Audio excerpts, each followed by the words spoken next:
Hi Legalists, welcome to another episode.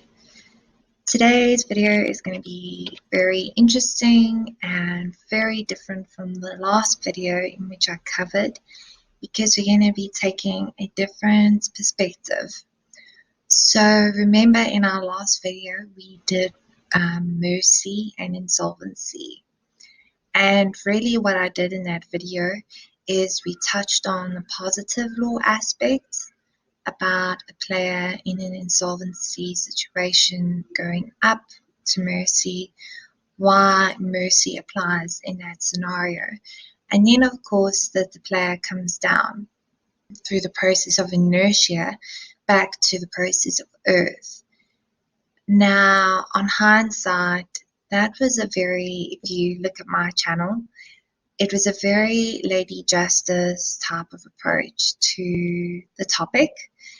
On hindsight, I made several assumptions. So if we look at our chart, for one, my mind in trying to make sense of the two topics jumped straight from the absolute plane to inertia to earth, because eventually that is going to happen. But when we're doing this, we can't move without first rolling the die. So the fact of the matter is we're still on 69. And I never really touched on 69 within the context of insolvency because it's quite tricky to do this. This has never been done before.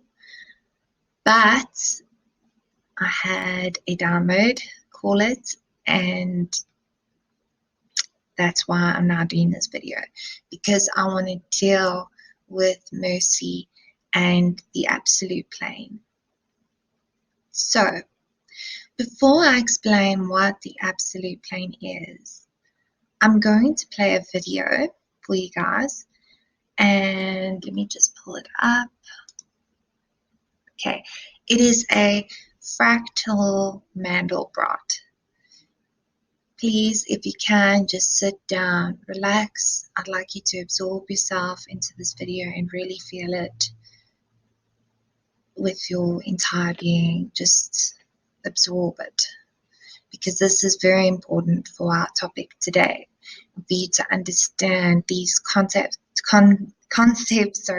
that we're getting into. So I'm going to play it now.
the absolute plane is about, or it represents, the phenomenal world, the world that we see and experience today. And I don't know about you, but when I watched that, because suddenly I had the idea, I was thinking, how am I going to do a video on the absolute plane? And the idea came to me because I know it was trending at one point, was a Mandelbrot. Because a Mandelbrot, it never ends, and you just keep going deeper and deeper and deeper, and each time the pattern's the same, but it's not the same. It's different each time. And when I watched this one in particular, and you watch the synchronicity of it all, for me it reminds me of a baby being formed in the womb. It's that essence of life that we know is there. That for me, this is the phenomenal world, how we can represent it.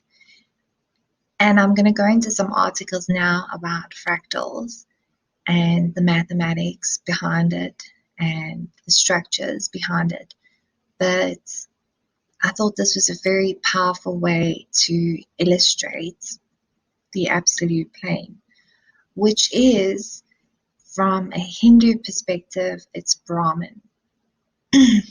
And when we reach the absolute plane, which we reach, in this case, we reach through mercy, you see the truth of life, the essence of life. And there is no fear. I don't know about you, but I felt very peaceful watching that. And when you realize that everything just as it is, and you are where you are meant to be, there's a comfort in that. And you know that whatever's going to happen, even that will pass. And we've come to the absolute plane through mercy, which is forgiveness. And I'm sure we can all relate in some way where we've been in a situation of having to forgive someone who's done harm to us or to you. And sometimes the circumstances in my life, they've been very painful. And yet I knew I would have to forgive this person. And a lot of it's even childhood trauma. So it was when I was a child. I knew that in order to move on, I had to forgive. And there's a freedom in that, and there's a harmony in that. And if you can watch that video again, that segment, I would encourage you to do so and to think about forgiveness and meditate on forgiveness, because that's how powerful it is. And that, when we speak of law, that is the law where there is no discrimination. We realize who and what we truly are. We are human beings, and we have a soul. And it's all we are just experiencing the phenomenal world. And the real law is the law of equity, where we are all born equal. Because if you look at that segment again, can you tell me, if the one section was a heart and the other was another organ, the brain, do you think they are discriminating against each other? No. Are they fighting against each other? No. They're in perfect harmony. They're in perfect unison. And that is the real law. That's why I'm doing this channel, and I follow other similar channels to this one, where we talk about the real law, not the positive which is what we dealt with in my previous video. And somehow, at the end of it, it wasn't very satisfying. This is the old man. taking his notes and he's grubby and he's not appealing, but he gets to the real parts of it, the heart parts of the law, which is that we are all equal. So I'm going to pull up now some articles so we can understand fractals and the Mandelbrot a bit better. I will put the links to all of these in the description. Alright, so one of the ramifications of string theory is that it dictates that the entire universe is an inconceivably large fractal. As we shall see, this fractal universe is amazingly similar to the Hindu notion of Brahman. Now remember, we landed in the absolute plane, which is Brahman. In order to compare aspects of Hinduism to the fractal nature of the universe, a definition of fractals must be given. A fractal is a mathematical system that appears to be chaotic and random, yet in reality contains a fundamental order. Within this order, the fractal pattern often emerges on various levels in similar forms, yet never as the same exact form.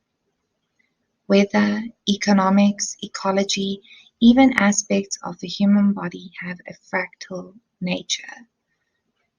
And as we're seeing in this video, even law. The most famous of all fractals is the Mandelbrot set. The Mandelbrot set is an amazingly complex collection of points which are calculated from what is called a recursive statement in mathematics. Within this set, there is a chaotic pattern which emerges from time to time when one magnifies the set. One could magnify the set to infinity and one would still find repeating structures of the original, but yet never find the end of all the subsets of points within the set.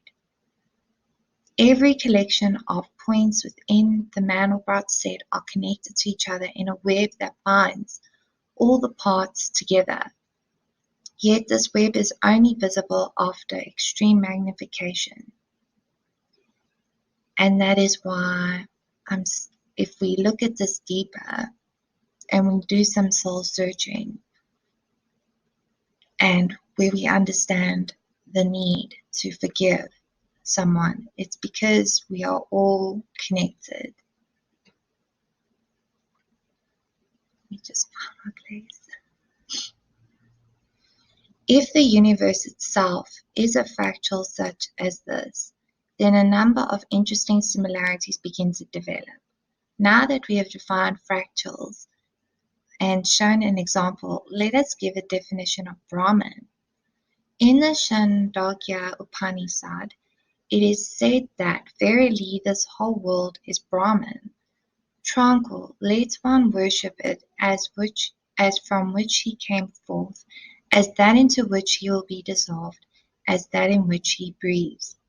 So Brahman is not only the entire universe, but every object within the universe is likewise part of Brahman. Just like in a fractal, all parts are interconnected and interdependent. Brahman too is just as varied and complex as a fractal. For instance, in the Bhagavad Gita, when Shri Krishna reveals his true Brahmanic form to Arjuna, he cries out, "Behold, my divine forms, hundreds upon thousands, various in kind, various in color and shape." One could likewise use this quote to aptly describe the Mandelbrot set, if one applies enough poetic imagination. In comparison to the fractal universe, let us look at more of Sri Krishna's words to Arjuna. This very day you shall behold the whole universe with all things animate and inert made out within this body of mine. James Gleick, author of the book Chaos, describes the Mandelbrot set in equally poetic words when he says, "The Mandelbrot set is the most complex object in mathematics. An eternity would not be enough time to see it all. It disks studded with prickly thorns, its spirals and filaments curling outward and around, bearing bulbous molecules that hang infinitely variegated like grapes on God's personal vineyard. Just as all things in this universe are Brahman, all things in this universe have a fractal nature. When one magnifies a fractal, one sees a smaller version of the set within the main set. Likewise, even in our universe, there must be smaller representations of the main set. Nature, for instance, may provide a clue to this. Michael Barnsley contended that nature must be playing its own version of the chaos game when he observed that there's only so much information in the spore that encodes one fern, so there's a limit to the elaborateness with which a fern could grow. So perhaps each organism's DNA is like a subset of the larger fractal. And what is this grand fractal? Verily, it must be Brahman. Swami Ram Tirth, please apologize. I apologize if I said that wrong, who was a distinguished professor of mathematics before he renounced the world and became a sannyasi, wrote the following poem. The wind that blows is in me, in me, in me. That water that blows is in me, in me, in me. The sun that rises is in me, in me, in me. So this is an article from Everything. I will put the link. Here's another one that also describes it in a similar but different way. And this is from the Electronic Book Review. The Mandelbrot set has been called God's thumbprint. The thumbprint is a good point of comparison, for while every thumbprint looks different, every thumbprint also looks like a thumbprint. While such fractals never repeat themselves, nor do they ever, in any meaningful sense of the word, change. So, if the Mandelbrot set is the thumbprint of God, because it possesses a complexity that never precisely repeats, then it may also be the map of hell, for it possesses a complexity that never advances no matter how hard you push. Everywhere is different, everywhere is the same. We always know where we are going, it's just that we'll never quite get there. They are the visual equivalent of a Zeno paradox, never quite finishing but not really changing either. That's why, if we study the absolute plane in more depth, that is why we have past cosmic consciousness, all right? And that is why, although we are seeing a state of truth of our reality and our existence, there's more to it than just form. If everything was equal and the same, this life, we could say, would be boring, but it's not. We go through different karmas, good and bad. And so we can appreciate that we have to move on. And it never, like this article says, it never quite finishes. Okay, but it does finish. But for that, you need to keep watching this channel. So if you're watching, please like and subscribe, because we will actually get to that point. So let me I had a third article here. Practical applications for fractals are few, but at the same time surprising in their range. Fractals have contributed to computer image compression techniques, realistic movies, special effects such as landscapes and planets have been generated by fractals. However, it is in the mathematical modeling and graphical analysis of irregular natural phenomena that fractals flourish. Snowflakes, coastlines, rivers, cloud edges, mountains, galactic dust, turbulent fluids, moon craters, and the list could go on and on. So, what does it tell us? It tells us it's about the natural world. It is the natural phenomenon. And when we're looking at law, a true approach to law, what is our fundamental existence? It's that we are human beings. And so the real nature of law is natural law. It is that we are all equal, and we should treat each other in the same way that we would like to be treated, and we should treat others with equity. This was an article from encyclopedia.com. So before I finish off this video, we need to remember to understand the absolute plane. We know that Brahma is the creator of the phenomenal existence, and it's the force that energizes consciousness into countless patterns and forms. So without even knowing it, when I thought of the man of God as a way of depicting it, and then of course I did more research into it, it is the patterns and forms that we see in our life, in our nature, and even in law.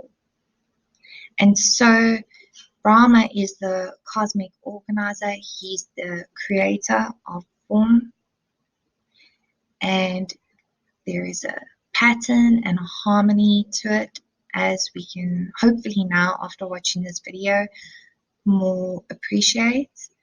But as we say, the time comes with this knowledge that we have, now that we can appreciate the truth, we can now move forward fearlessly, knowing and standing in our truth.